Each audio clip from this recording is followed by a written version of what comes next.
You see? I told you we'd live. When dealing with quasi-dimensional physics like the black hole, you can, in fact, divide by zero. Oh, thank you. They were just getting around to making me do the DVD versions of Atmosphere. And I really did not want a mummy making fun of how old I am. Is there anyone in the multiverse you haven't pissed off yet? I mean, I've tried crushing entire cities with a giant walking battle robot, and online surveys still rate me more huggable than you. Well, you're still here. Oh, I've always been here. Anyway, I've got that thing you wanted. Nobody can see you winking under the goggles, numbnuts. Shut up. You wanted help making a Spoonie movie ever since your Patreon campaign reached that amazingly generous goal you set. Oh, thank you all, by the way. More accurately, you said, Dr. Insano, I have to make a movie, and I have no idea what I'm doing.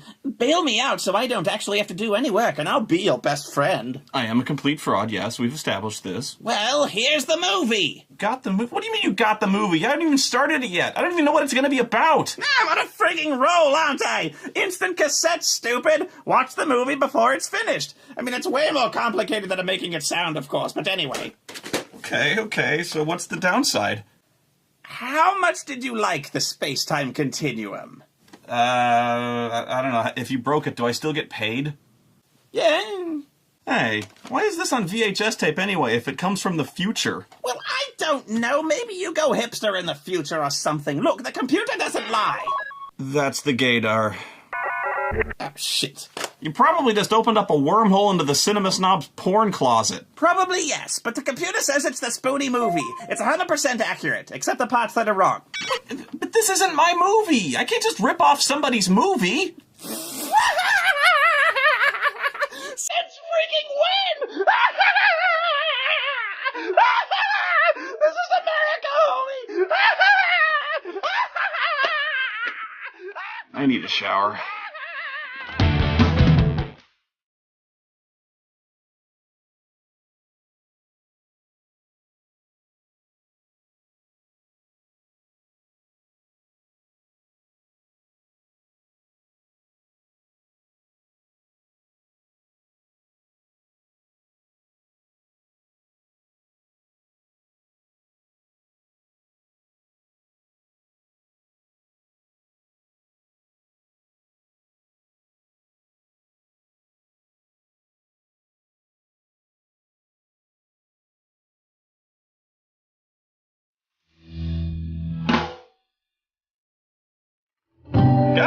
We now join our massacre already in progress.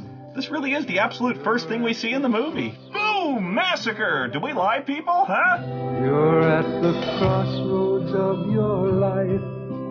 Crossroads of your life. A runner chasing dreams that could come true. Oh, come on! You can't have a massacre set to tender music. I thought you were legally required to use Drowning Pool. Already this is a bad sign, because the only kinds of movies that do ultraviolence to gentle, uplifting melodies are either pretentious crap or some really fucked up shit. Of course, the massacre isn't really going on now, but they're showing us explosions and death up front anyway, so I'm leaning towards pretentious. Why would they do this anyway? Why spoil all the money shots from later in the movie? In fact, the very first thing you see in the credits is the very last thing you see before the end credits. This would be like having the first thing you see in Star Wars be the Death Star exploding just before the opening text crawl, or reveal Darth Vader's identity in the poster to episode 1. Ah, fuck you, Lucas. Like the pebbles on a beach. Wait, Robert Carradine? From Revenge of the Nerds? Oh my god! This must have been some psycho prequel in the series or something where the nerds are pushed over the edge from which there is no return. This adds a whole new dark spin on the series from the beginning when you know they've already killed many times before. Another chess move to make. This song is terrible. It sounds like the theme song for a parallel universe Cinema Snob. No, in this dimension I keep all my hair. And your old camera. That thing sounds like it's run with a diesel engine. Come on, man, go digital. Like hell I will. It's analog. It has a warmer sound. Hipster. Damn straight. And you stole my movie. Actually, there is another version of Massacre at Central High.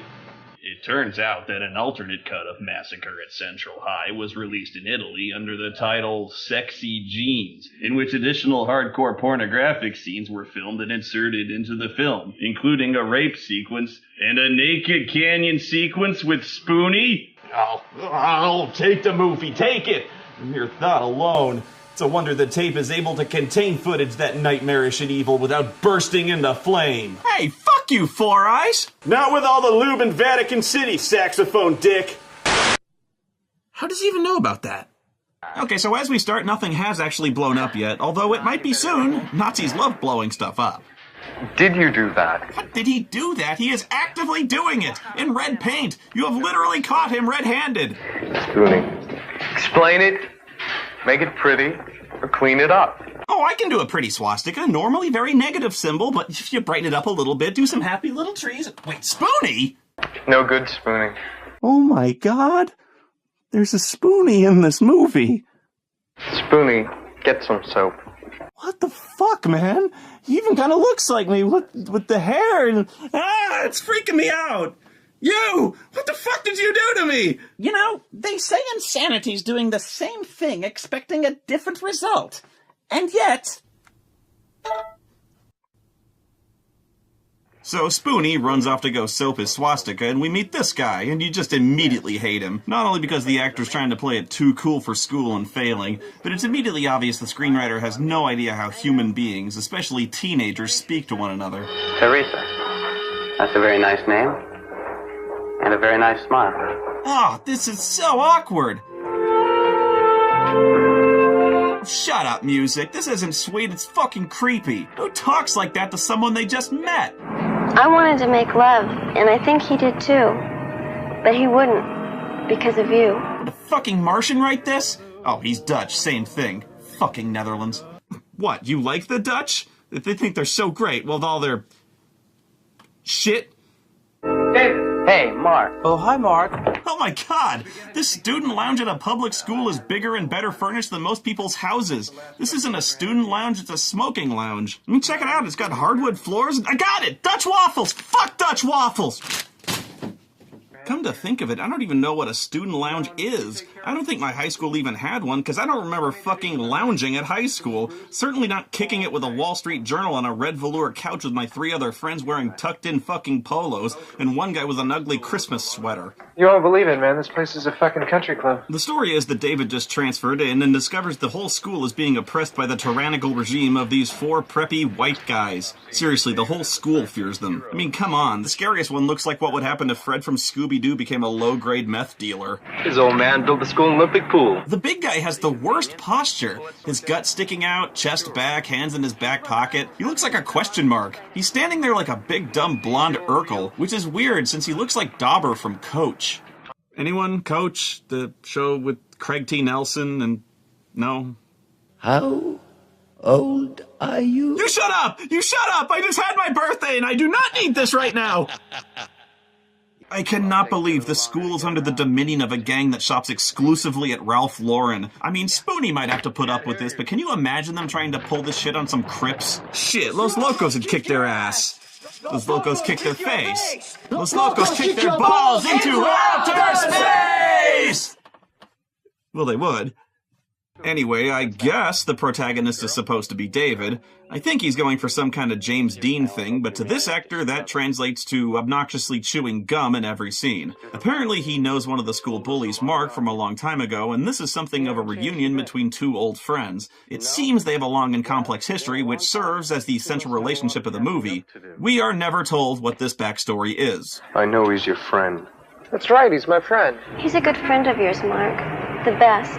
He really cares about you. He's a friend. When I first met him, he helped me out in a jam without even knowing me. That's it. That is literally all we get. The movie's central conflict revolves around Mark and David's mutual, unwavering trust and loyalty in one another, even after years apart, not knowing if they'd ever meet again. And that friendship is so strong, they're both put in an impossible situation. Will they be able to overcome that loyalty and betray their friend? I don't know many people with friends like that. Friendships that absolute and enduring must have a hell of a story behind them. When I first met him, he helped me out in a jam without even knowing me. He helped you out of a jam?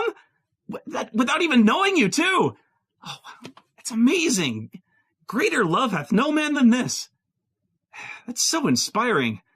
You know, that reminds me of one of my favorite Star Wars Extended Universe novels. Do you remember this one? It was the one about how Chewbacca swore his Wookiee life debt to Han Solo. It was so great. Actually, it wasn't so much of a novel. It was more of a leaflet. It was really short, but I memorized it because it was so good. What did it say? It said, when I first met him, he helped me out of a jam without even knowing me.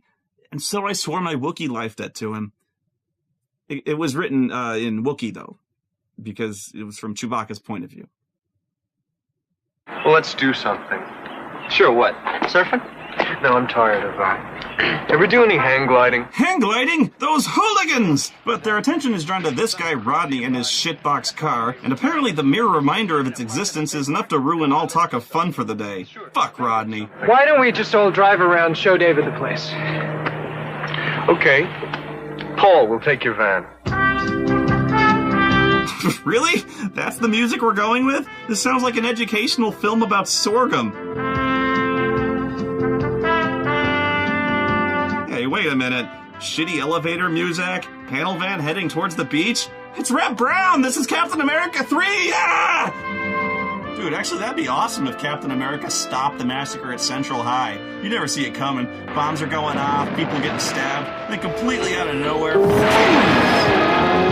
So how were they planning on showing him the place from the back of their panel van with blacked out windows? Whatever, there's Rodney in that fucking car of his. Let's get him! When was the last time this thing was inspected, huh? Looks to me like an awfully hazardous vehicle. I wouldn't drive this car in a million years. You better check it out. It's actually kind of funny how they're not so much bullying Rodney as Rodney's car. Yeah, we don't like your face, Rodney's car. Why don't you come back when you get a transmission? First, we better check the brakes.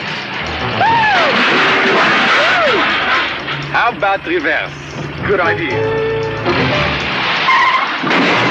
Oh, this seems like a dumb idea since none of them are testing to see if their seatbelts work. I guess we'll see if the airbags work. Oh shit, it's the 70s. Oh god, the whiplash! I need a hospital to see if neck surgery works. David very quickly sees how widespread and violent the bullying has gotten, like in gym class when they force a stocky kid up a rope with a knife up his butt, and of course, the old reliable, the dreaded wet towel snapping.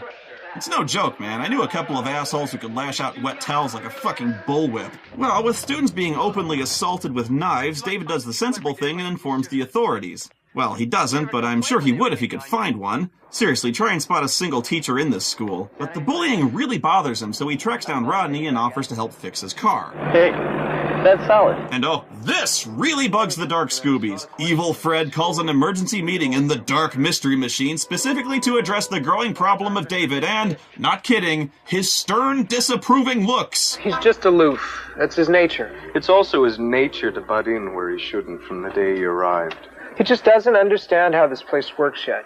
But if he could be turned, he would be a powerful ally. I'll talk to him. It'll all work out. I hope so. Mike tries to talk to David about joining up with the bullies. I'm not really sure how he's supposed to sell this one, you know? Like, hey, come on, David. When you stop and think about this, we're the victims here. Have you seen that Spoonie Guy's videos? Gah! Look, I know what you're thinking, but you gotta understand. Hey, we're sticking switchblades up fatties' asses for the greater good, man. You saw what Oscar was able to achieve. Oh, but it wouldn't be bullying if they didn't hassle some good old-fashioned nerds. And who better than Arthur, King Nerd, working in the school library? Yes, Chaplain. May I be of some assistance? No, thank you, Arthur. Just here to give you a wedgie and fart on your lunch as usual. Yeah, I'm returning a book. Certainly. I'm afraid it's overdue. That would be 20 cents. Oh, Arthur. Man. Just think about how often these guys come in here to hassle him, and yet he still says shit this stupid. Really, he ought to be overjoyed they returned a book at all, instead of just keeping it and tearing out pages and using them to roll joints. Another part of me wonders if the bullies checked out this book specifically to return it 2 days late, just to see if Arthur would be such an officious, oblivious, naive dork as to charge them 20 cents in late fees. If so, this scene is amazing. Please understand, I didn't devise the school's archaic policy toward overdue material. material, and I gain no personal financial reward from collecting the requisite funds, but... My God, shut up! The first Blue Power Ranger wasn't this obtuse. I mean, not to blame the victim here, but it's 20 fucking cents! Let it go, man! The library will survive somehow! I've known Arthur for 20 fucking seconds, and I want to kick this guy's ass! Whoa, and they don't just dump his books, they dump all the books in the library on him. Good. Hey, Arthur, maybe when you're picking all that shit up, you'll find a book about where you can get yourself a clue. Oh, and the bullies even rule the pool, and they prove it by firmly telling Spoonie to get out of the pool. Okay! Hey, Spoonie! Out! So he does! Hey, gotta say, Spoonie's in good shape. I need to start swimming again. Also, this Spoonie has swim trunks with an S symbol on the left leg. He's got branded Spoonie swimwear. That's a good idea. What the hell's the matter with all of you? You like this place the way they run it? No way.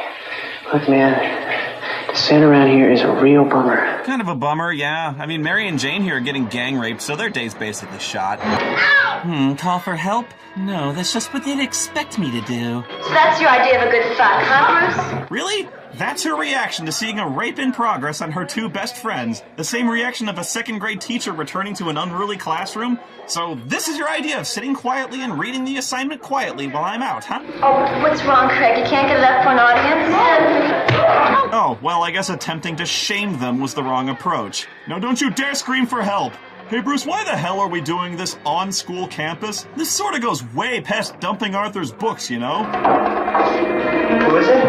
Hey, open up, it's Mark. Mark's got a shitty voiceover mic. Oh, damn! David's got a lightning-fast left cross, man. Yeah, good luck subduing two women at once who weigh just as much as you, Stretch. Hey, look, today's lesson was on Australia. And just like that, the bullies get crushed. And they had 3-on-1 odds. Ouch! Hey, can I give you a lift home or something? No thanks, we'll manage. And then bizarrely, the space-age polymer short film music starts up again. This is like the least appropriate music I can think of to capture the swirling tempest of emotions that must be consuming these characters right now following this brutal attack and escape, the trauma of personal violation, the relief of having escaped, the fear of reprisal, anger at their attackers, gratitude, empowerment, powerlessness, and confidence that there's a bright future in solar energy thanks to 3M's new photovoltaic power cell technology. These power cells employ ultra-thin silicon discs with a revolutionary coating material to focus on the enormous fucking boom mic. Oh yeah! Why are you following me? I was worried about you. What do you want? An applause for your Sir Lancelot act? Yeah. Look, I'm sorry. That's the only way I know. That's the way I am. All right, I'm sorry, you're right. Clearly, you had that under control. Later on, David's fixing Rodney's car when, surprise, the bullies show up for revenge. And David's reaction to this is... Come on, David, don't disappoint us. I'm afraid I have to. I've got work to do. boredom. Get out of there. Go to hell. You're not talking to one of your stooges. No, they're talking to a moron who's trapped under a car and virtually helpless and really should have been at least somewhat concerned about 3 violent psychopaths he just got into a fight with showing up, clearly looking to harm him again. Fuck it. I'll get you out. Oh, man! They dropped a car on his leg! It is gonna be jacked up! So, call the cops? Nope. I wonder if he's learned his lesson. I bet he has. He was even too scared to tell him we're there. Maybe he'd be willing to join us. That's why he kept his mouth shut. Join you? I don't know, maybe. You think he's still mad? Hey, we could invite him to go hang gliding with us, you know? Well, he could go if he still had 2 functioning legs. Oh, shit, he's still mad, isn't he? Oh, my God! The death of Frank Stallone. The next day, David, by complete chance, sees a note from the school janitor for Craig telling him the pool is closed for cleaning that night. And just like that, he's got a plan for the next murder, and it's as simple as flipping a light switch. Shit! These goddamn idiots. What the hell happened to the lights? Oh well, who the fuck needs them?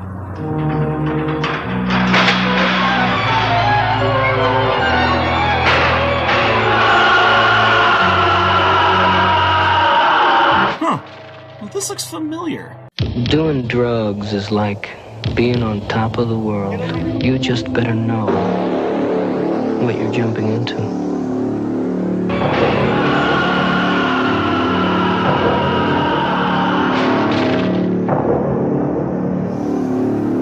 Okay, a few things. One, you're telling me that Craig is so stupid that he would go diving into a pool in completely dark conditions, even safely assuming that it's still full of water. There's all sorts of other pool shit that he could break his crazy neck on that may be floating beneath him. Two, David's entire plan hinged on Craig not just, going to turn the lights on, or noticing there's no water in the pool, or going home. Three, actually, it hinged on David just happening to find this note on a bulletin board, this one tiny folded half-page note from the janitor saying the pool would be closed. Not drained, closed. And the note wasn't for the entire school, by the way. It was addressed only to Craig, because fuck the other students, they can go jump in an empty pool like fucking lemmings as far as the janitor's concerned. But what are the odds Craig would have actually seen this? It was folded in half, and I'm sorry, but Craig doesn't exactly seem like the bulletin board checking type. Shouldn't the janitor have left this on the doors of the actual pool area where everyone going in could see it and not die? Like this? I mean, can you even call this a murder? All he did was turn the lights off before Craig even went in the building. And then I guess David just figures, fuck it, and subtlety just goes right out the window. Can you fly, Dobby? He's awfully strong for being crippled in one leg. Well, time for the Mystery Machine to explore the great beyond. And why is he unable to open the door from the inside? Oh, wait, it's gotta blow up, Oh, good. Now, this was realistic back in the 70s. It didn't take much for American vans to do that.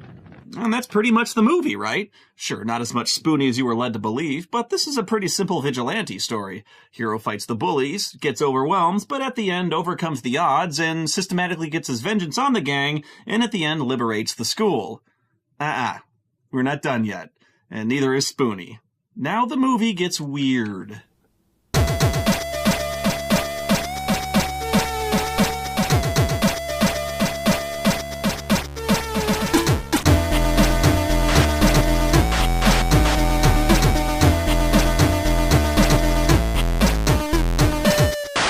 Will he be coming back to school? I suppose so. Is it a permanent injury? Must be. It was my car. Cast iron Ford's really heavy. Oh, yeah, heavy. Bruce, the guys are coming.